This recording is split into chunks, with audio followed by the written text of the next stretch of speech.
Hi there and welcome to my new YouTube channel.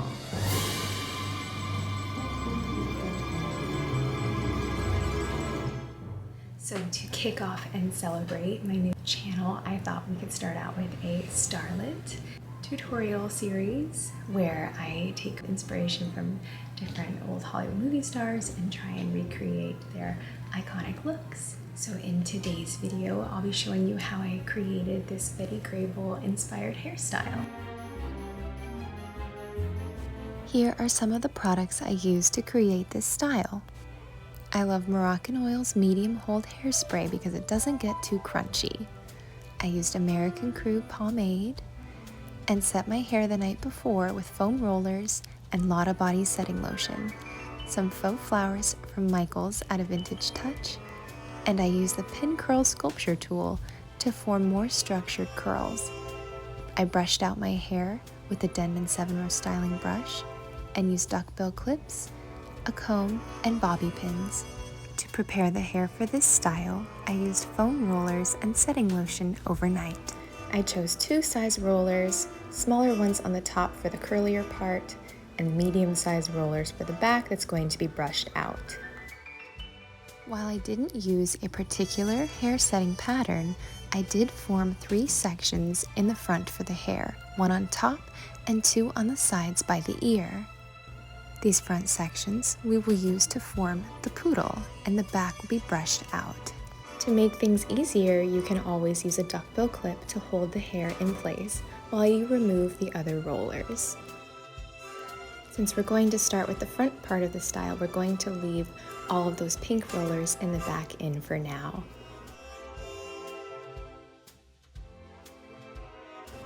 For this section, you can start brushing the hair up towards the crown and add a little bit of teasing if you like, depending on how much volume you want out on the side. You can twist the hair and apply a duckbill clip to position it in place. Now we're going to repeat this process on the other side. I'm not using any bobby pins yet. I just want to get the hair in position so I can see what needs fixing. And I noticed there was a spot in the back where I didn't like the hair parting, so I'm adding one of those pink rollers, and I'm gonna bring the style back a little bit and have a little bit more hair on top. It doesn't have to be perfectly symmetrical, but I did want a bit more volume.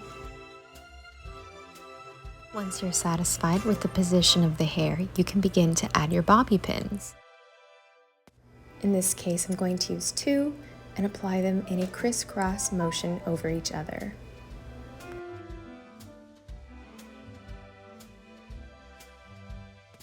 I'm going to follow up with a light spritz of hairspray.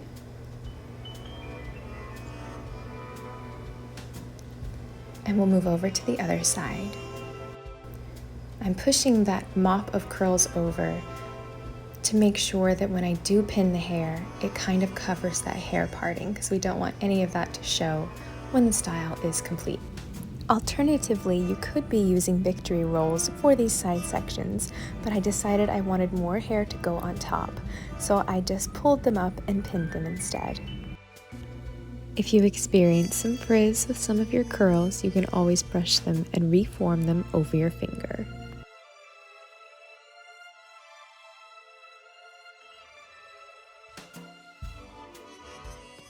You can apply a little bit of pomade to the curls to make them more pliable.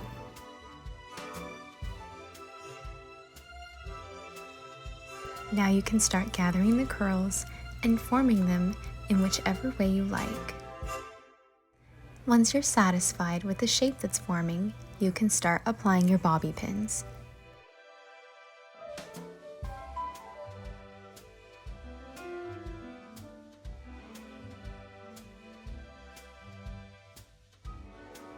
Try to make sure that you're hiding those bobby pins carefully within the hair so that you don't see them when the style is complete. It helps if you try pinning through halfway of the curl towards the base, leaving that front part of the curl bobby pin free. I pull the curls forward a little bit to cover the hairline, just like Betty's in the photo. To replicate those very structured curls she has in the front, I decided to brush them out and form them around my pin curl sculpture tool. Not only is the tool helpful for styling, but it creates perfectly even pin curls, and you can find it on vintagehairstyling.com. Of course, you could use your finger instead, or an object with a similar shape, like a thick marker or a highlighter if you have one on hand. I've seen quite a few vintage advertisements showing similar hair tools made of metal, just like this one.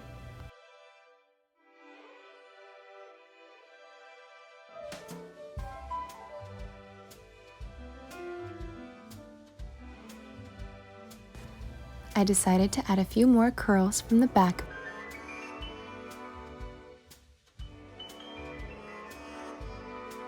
by twisting those curls and pinning them in place. The back now has a more styled look to it.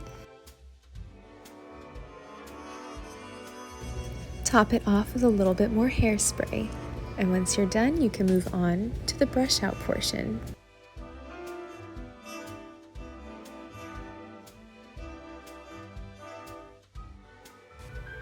I used my Denman 7-row styling brush to brush out the rest of the hair.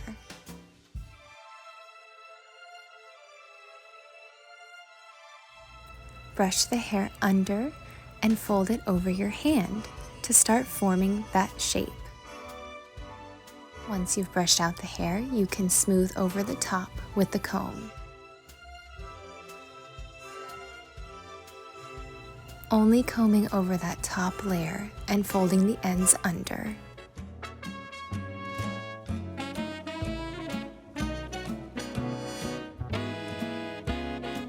So once you get the style to a place that you like, you can add whatever accessories. I'm going to add some faux flowers to add a little bit of that vintage 1940s look.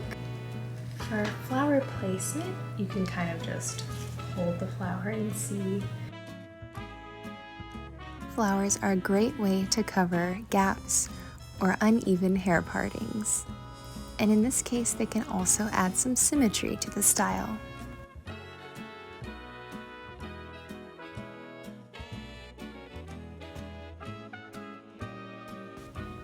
And for some extra embellishment, I added a little pearl hair comb to complete the style.